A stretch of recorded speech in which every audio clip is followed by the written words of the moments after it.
Anger management, the trouble diplomatic relationship between India and Pakistan. जी हाँ, पूर्व राजनयिक अजय बिसारिया की आने वाली ये किताब काफी चर्चाओं में है।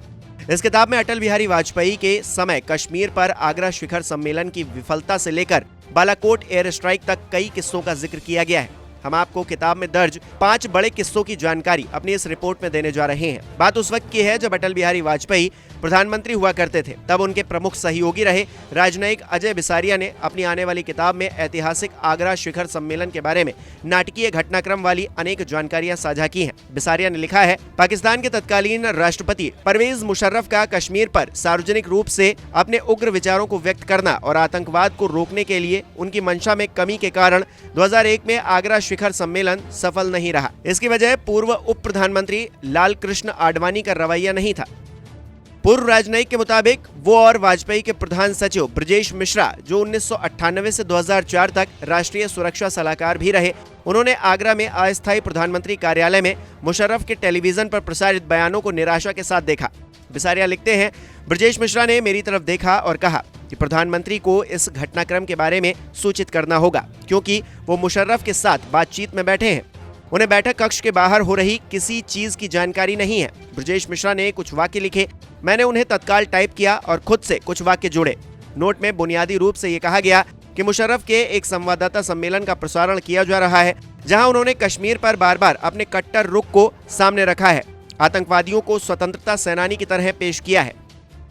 अब बिसारिया को उस कमरे में जाना था जहां दोनों नेता और दोनों की बातों को नोट करने वाले 2 अधिकारी बैठे थे। उन्होंने कहा, मेरे पहुंचने पर बातचीत में खलल पड़ी और दोनों नेता मेरी तरफ देखने लगे। मुशर्रफ बोल रहे थे और लग रहा था कि वाजपेयी बड़ी दिलचस्पी से बात सुन रहे थे। मैंने कागज प्रधानमंत्री को सौंपा और कहा कि कुछ महत्वपूर्ण घटनाक्रम हुए हैं। मेरे कमरे से निकलने के बाद वाजपेयी ने कागज की ओर देखा और मुशर्रफ के सामने इसे पढ़ा और बड़ी व्यग्रता के साथ उनसे कहा कि उनके बर्ताव से बातचीत में मदद नहीं मिल रही। इसके अलावा पूर्व राजनयिक अजय बिसारिया का दावा है कि भारत की तरफ से बालाकोट में हवाई हमलों के बाद कई देशों ने विशेष दूत भेजने की पेशकश की थी। चीन ने भी सुझाव दिया था कि वो तनाव कम करने के लिए भारत और पाकिस्तान दोनों देशों में अपने उप मंत्री भेज सकता है, लेकिन नई दिल्ली ने इस प्रस्ताव को अस्वीकार कर दिया। बिसारिया ने अपनी किताब में लिखा, यहां तक कि चीन भी पीछे नहीं था। उसने सुझाव दिया था कि वो तनाव घटाने के लिए दोनों देशों में अपने उप मंत्री को भेज सकता है, लेकिन भारत ने इस पेशकश को विनम्रतापूर्वक ठुकरा दिया। बालाकोट पर भारत के हवाई हमलों के एक दिन बाद अमेरिका, ब्रिटेन, फ्रांस के राजदूतों को पाकिस्तान की तत्कालीन विदेश सचिव तहमीना जांजुआ ने पाकिस्तान की सेना से मिले एक संदेश के बारे में सूचित किया था। बिसारिया ये भी लिखते हैं कि पुलवामा में 14 फरवरी 2019 को हुए आतंकी हमले के जवाब में भारत के बालाकोट एयर स्ट्राइक से पाकिस्तान पूरी तरह से हिल गया था। पाकिस्तान के तत्कालीन प्रधानमंत्री इमरान खान प्रधानमंत्री नरेंद्र मोदी से बातचीत करना चाहते थे। बिसारिया कहते हैं, आधी रात के आसपास मुझे दिल्ली में पाकिस्तान के उच्चायुक्त सुहेल महमूद से फोन आया। उन्होंने कहा कि प्रधानमंत्री इमरान खान प्रधानमंत्री मोदी से बातचीत करना चाहते हैं। मैंने ऊपर जाकर देखा और जवाब दिया कि इस समय हमारे प्रधानमंत्री उपलब्ध नहीं है, लेकिन इमरान खान को कोई जरूरी संदेश देना है तो वो उन्हें दे सकते हैं। मुझे उस रात वापस कोई फोन नहीं आया। दिल्ली में अमेरिका और ब्रिटेन के राजदूत रातों रात भारत के विदेश सचिव के पास पहुंचे और दावा किया कि पाकिस्तान अब तनाव को कम करने, भारत के दस्तावेज पर कार्रवाई करने और आतंकवाद के मुद्दे पर गंभीरता से ध्यान देने के लिए तैयार है। अपनी किताब में बिसारिया ने विंग कमांडर अभिनंदन वर्धमान की वतन वापसी का जिक्र भी किया है। दरअसल वर्धमान ने 27 फरवरी 2019 को एक पाकिस्तानी जेट विमान को मार गिराया था। इस दौरान उनका MiG-21 बाइसन जेट भी दुर्घटनाग्रस्त हो गया और पाकिस्तानी सेना ने उन्हें बंधक बना लिया। हालांकि 2 दिन बाद उन्हें छोड़ दिया गया। बिसारिया लिखते हैं कि हम उन्हें वापस लाने के लिए भारतीय वायुसेना का एक विमान भेजना चाह रहे थे, लेकिन पाकिस्तान ने अनुमति देने से इनकार कर दिया।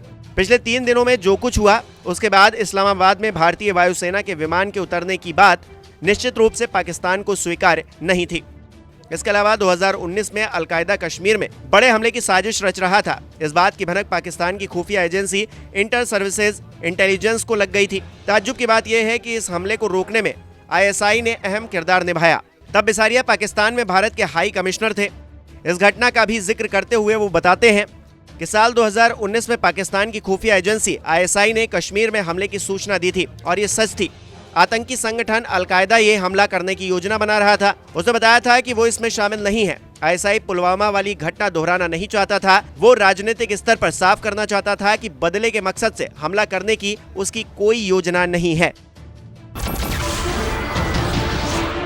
नमस्कार, मैं हूं मानक गुप्ता।